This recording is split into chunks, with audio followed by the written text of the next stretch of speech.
Hello, everyone. Well, on the theme of it's time for more, I wanted to walk through our performance tools. This is something new, and it's something to answer a lot of the questions that have come to surface over the past few years about what can we do on our farm to improve things, or what do these numbers really tell me? So let's start off with a few of them. The first one is evaluating crop share and cash rental, which is relatively straightforward, and I don't think that will take a lot of time to go through. I can pop it up here and show you. Basically, it's going to have the crops that you put in so that you've actually got the revenue per acre here. So these are crops that you're already growing. If you're going to grow a new crop because it's in a new area, you're going to have to add that. So you just simply check the crops off that you've got. Then you get to fill in what the crop share is, what you give to the landlord, and what the input percentage is. And I didn't bother, and we need 4-year rotation, so you've got to check 4 of these. And to sort that out, and then put in the cash rent, what you're paying right now on some land that's similar. And this will determine what the difference is between going crop share, and then you can play around with these and see what makes sense. So this one is relatively straightforward. The financial analysis report, well, this gives you a gross margin. And we're looking for you to get to 65% in this calculation. And it's basically total sales minus the cost of goods divided by the total sales revenue expressed as a percentage. It sounds like a lot of words. It's really very simple. So whenever you come up with less than 65%, it reflects a number of things. And this is what you have to take a look at. Either it's a production problem, yields are too low, marketing problem. Well, that's a really difficult one, and I understand how that can be a real issue. But the one that comes to mind most often is it's a fundamental question about whether or not the right products are being produced. And that's what this software is very good at doing.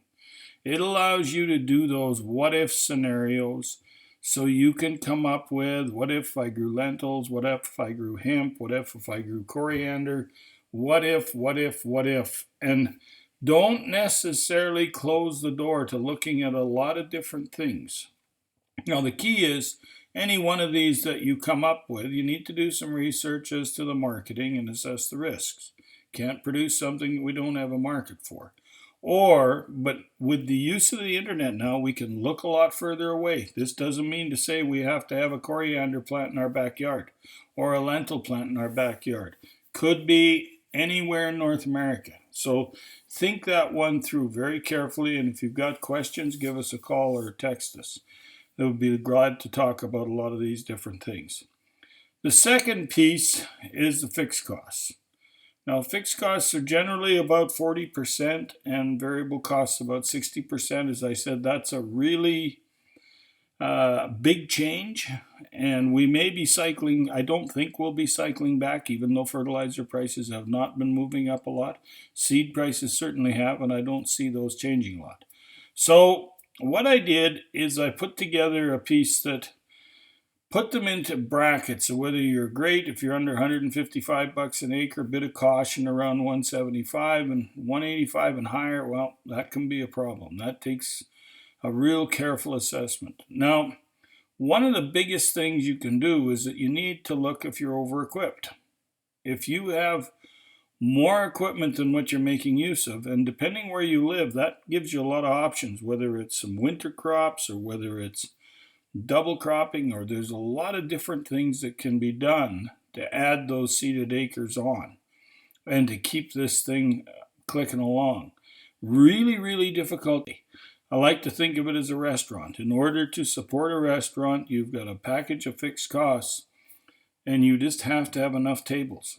You can't run a restaurant with 4 tables. We all know that. Well, we can't run a farm with not very many acres. And the sizes of farms, as we've watched the consolidation, decrease in government payments, we've got to look to how big we need to be, and I know that means renting more land.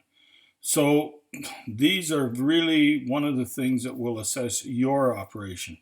Now, moving on, couldn't very well say all this and not come up with some standards as to what we thought you should be at. So this is the total farm profit as a percentage of total revenue. In other words, what your take home is. Standard range is about 35%. In this particular test case I've got here, it's lower. The other one that I found rather interesting is your fixed costs as a percent of total revenue.